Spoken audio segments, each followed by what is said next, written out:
Hello students, welcome to my channel easy learning accounts.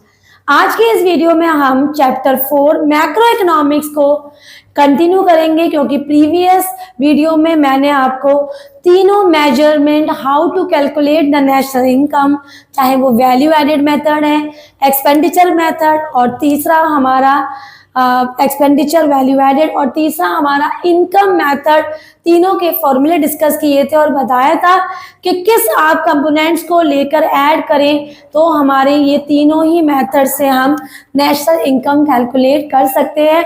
आज के इस वीडियो में कुछ थ्योरी पोर्शन डिस्कस करेंगे जो chapter 4 measurement of national income में अक्सर आ जाते हैं, बहुत इंपॉर्टेंट थ्योरी होती है। सबसे पहला पॉइंट जो हमें इस चैप्टर में as a theoretical portion ready करना है वो है बेटा हमारा प्रॉब्लम ऑफ डबल काउंटिंग। तो कभी कभी क्या होता है, कुछ आउटपुट्स ऐसे होते हैं जो हमारे more than one time count हो जाते हैं, तो ये जो प्रॉब्लम होती है इसे कहते हैं प्रॉब्लम ऑफ डबल काउंटिंग। इसकी अगर हम एग्जांपल की बात करें बच्चों, तो फॉर एग्जांपल एक फार्मर ने कुछ प्राइज मनी में सामान सेल कर दिया मिलर को, और wheat for example wheat sell कर दी मिलर को। मिलर ने उसको आटे में कन्वर्ट करके उसको फिर से बेकर को सेल कर दिया, और बेकर ने उसको ब्रेड वगैरह या वॉटेवर कोई भी चीज बना के उसको सेल कर दिया अल्टीमेट कस्टमर को। तो इस तरह से जब चीजें बार बार सेल हो रही हैं तो कुछ ऐसे आउटपुट्स होते हैं जो more than one time calculate हो जाते हैं, ऐड जाते हैं, जिससे प्रॉब्लम क्रिएट होती है, problem of double counting. Problem of double counting कैसे सॉल्व हो? अगर हम फाइनल आउटपुट को ही अपना आंसर माने तो हमें बार बार सारे कंपोनेंट्स को, आउटपुट्स को ऐड ना करना पड़े। So what do you mean by problem of double counting? The problem of double counting refers to counting of the output more than once while passing through the various stages of production, जिसका example अभी मैं farmer, Miller, baker, customer का आपको बता रही थी। तो इसको एग्जाम्पल में समझाइएगा, अगर ये लॉन्ग मार्क्स में आए। पहले मीनिंग बता दिया, फिर हमने बोला let us understand with the help of an example. Suppose farmer ने 500 रुपीज का सामान wheat 50 KG, 100 KG, 25 KG sell कर दिया किसको? एक मिलर को, और मिलर ने उसको 500 रुपीज का परचेज कर दिया। तो बच्चों फार्मर के लिए वो फाइनल गुड्स है, लेकिन मिलर अभी उसको दोबारा सेल करेगा तो उसके लिए वो इंटरमीडिएट गुड्स है। ऐसे 700 रुपए में मिलर ने क्या किया, उसे बेकर को सेल कर दिया। अब बेकर के लिए वो 700 क्या हो गए? 700 वो मिलर के लिए फाइनल गुड्स है, लेकिन बेकर के लिए स्टिल वो इंटरमीडिएट है, क्योंकि उससे वो बना के कुछ उसे सेल करेगा। तो इस तरह से अगर हम 500 प्लस 700 कितने हो गए हमारे? 1200 और 1200, और उसके बाद हमारा जो बेकर है उसने 1000 रुपए में उसको बेचा, तो 1200 और 1000 तो 2200 हो गए बच्चों। इसमें बार बार कुछ आउटपुट्स दोबारा से ऐड हो रहे हैं, और यही प्रॉब्लम होती है, प्रॉब्लम ऑफ डबल काउंटिंग। इसको हम सॉल्व कैसे करेंगे? दो मेथड्स हैं इसको अवॉइड करने के। पहला है बेटा जिसको हम कहते हैं फाइनल आउटपुट मेथड, एंड दूसरा है value added method.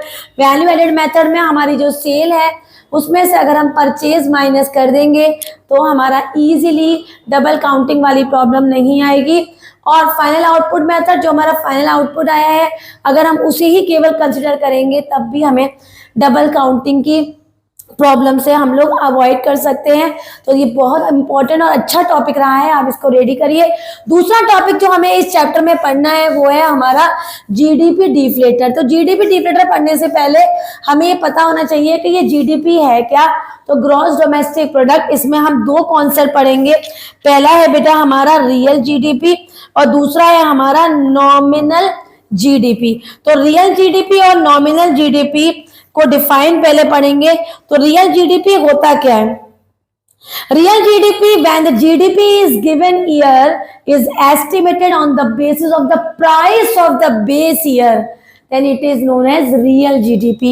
And when the GDP in the given year is estimated on the basis of the price of the not the base year but for the same year, it is known as nominal GDP. जब same year की बात होगी बच्चों तो उस calculation को बोलेंगे हम नॉमिनल जीडीपी। और जब हम बेस ईयर लेते हैं, कोई भी एक ईयर जब हमने बेस ले लिया, उससे जब हम कैलकुलेट करते हैं तो उसे कहते हैं रियल जीडीपी। तो इसकी डिफाइन याद करेंगे। उसके बाद कोई आपसे पूछे कि which is better, whether the real GDP is better और the nominal GDP is better, तो याद रखिएगा real GDP is much better than the nominal GDP. इसके रीजंस तैयार करेंगे। Real GDP has been determining the effect of the increased production of the goods and services and where nominal GDP it can increase even without any increase in the physical output। एक और reason याद करेंगे, real GDP facilitates international comparison whereas national जो nominal GDP है it is not doing so अगर दोनों का compare किया जाए तो real GDP is much better than the nominal GDP. Now the next point जो बहुत बहुत बहुत इंपॉर्टेंट है अकॉर्डिंग टू मी, वो है जीडीपी डिफ्लेटर। तो जीडीपी डिफ्लेटर को हम अगर न्यूमेरिकली एक्सप्रेस करें तो बच्चों अगर नॉमिनल जीडीपी को आप डिवाइड कर दें रियल जीडीपी से और इनटू 100 कर दें तो इसका जो आंसर होगा वो होगा जीडीपी डिफ्लेटर। इसको प्राइस इंडेक्स भी कहते हैं, जीडीपी डिफ्लेटर को हम प्राइस इंडेक्स भी कहते हैं। और ये कैसे निकालते हैं, nominal GDP divided by real GDP into 100, this is GDP deflator. अगला भी इंपॉर्टेंट कॉन्सेप्ट है, वो है हमारा जीडीपी डिफ्लेटर एंड, या डिफ्लेटर ना बोलो तो जीडीपी केवल एंड वेलफेयर। तो कम से कम दो कंपैरिजन रेडी करें जीडीपी और वेलफेयर के। Distribution of GDP, it is possible that when the rise in GDP inequalities in the distribution of income, the gap between rich and poor is increases। अगर जो distribution of income है उसमें gap ज्यादा हो जाए तो हमारा जो रिच और पुअर का जो इक्वालिटी ऑफ इनकम का जो रेशो है वो ज्यादा हो जाता है और बहुत ज्यादा गैप आ जाता है। GDP does not take into changes in inequality of distribution of income, so welfare of the people may not arise. तो जीडीपी में अगर प्रॉपर तरीके से रिच और पुअर का प्रॉपर डिस्ट्रीब्यूशन नहीं है तो वेलफेयर कभी भी अराइज नहीं हो सकता। गरीब गरीब रहेंगे और अमीर तो अपने ऊंचे पद पे हैं ही। तो इनइक्वालिटी में कोई भी process. Change in prices, if increase in GDP is due to the rise in price, अगर जीडीपी इसलिए बढ़ा है कि हमारा जो प्राइस है वो मनी बढ़ गई है तो इससे हमारी वेलफेयर पे बिल्कुल भी इफेक्ट नहीं पड़ेगा बल्कि बच्चों नेगेटिव इफेक्ट पड़ेगा। तो ये दो कंपैरिजन कम से कम रेडी करिए, जीडीपी और वेलफेयर। और एक आखिरी पॉइंट जो आप इस चैप्टर में करिए जो अक्सर एग्जाम में नजर आया है वो है हमारा एक्सटर्नैलिटीज। तो एक्सटर्नैलिटीज दो तरीके की होती हैं, एक होती है बेटा पॉजिटिव एक्सटर्नैलिटीज और negative externalities. It refers to the benefit or harm caused by individual। कभी कभी कोई चीज होती है बच्चों जो हमारे लिए वो बेनिफिट होती है और वही सेम चीज किसी और के लिए हार्मफुल है, तो इसे कहते हैं एक्सटर्नैलिटीज। पॉजिटिव कैसे, जैसे environmental pollution caused by industrial plants, it reduces the welfare through negative effect. अगर पोल्यूशन होगा तो नेगेटिविटी आएगी बच्चों। यूज ऑफ पब्लिक पार्क्स, जो हम लोग यूज करते हैं गवर्नमेंट के दिए हुए पब्लिक पार्क, वो हमारे लिए पॉजिटिव होते हैं। और जो गवर्नमेंट ने हमें जो इंफ्रास्ट्रक्चर दिया है उसमें जो पोल्यूशन क्रिएट होता है वो हमारे लिए नेगेटिव है। तो कुछ चीजें हमारे लिए पॉजिटिव इम्पैक्ट देती हैं, कुछ नेगेटिव, तो इसको कहते हैं हम एक्सटर्नैलिटीज। इसके अलावा इस चैप्टर में कुछ भी ऐसा नहीं है बच्चों जो हमें थ्योरेटिकल रेडी करना है। तो आप लोग दो वीडियोस में वो एक चैप्टर को अच्छे से रेडी करिए। सबसे पहले तो जो मैंने फॉर्मूलेज बताए थे बच्चों उसको अच्छे से पढ़िए और उससे बेस्ड जितने भी क्वेश्चन हैं उसको आप प्रैक्टिस करिए। मेरा मानना है कि अगर फॉर्मूला अच्छे से तैयार होगा तो आप कोई भी न्यूमेरिकल है वो आप इजीली कर पाएंगे।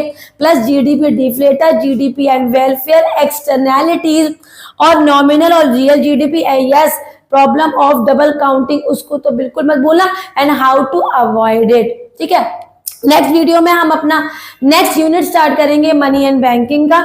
यहाँ पर हमारा एक यूनिट फिनिश हो गया जिसमें हमने 4 चैप्टर डिस्कस किए थे, chapter 1, 2, 3, 4 of macro economics. Video अच्छी लगी हो, आपको समझ आ गई हो तो बच्चों मेरी वीडियो को शेयर अपने फ्रेंड्स में जरूर करिए, वीडियो को लाइक करिए और हाँ चैनल को सब्सक्राइब जरूर करिए। Thank you.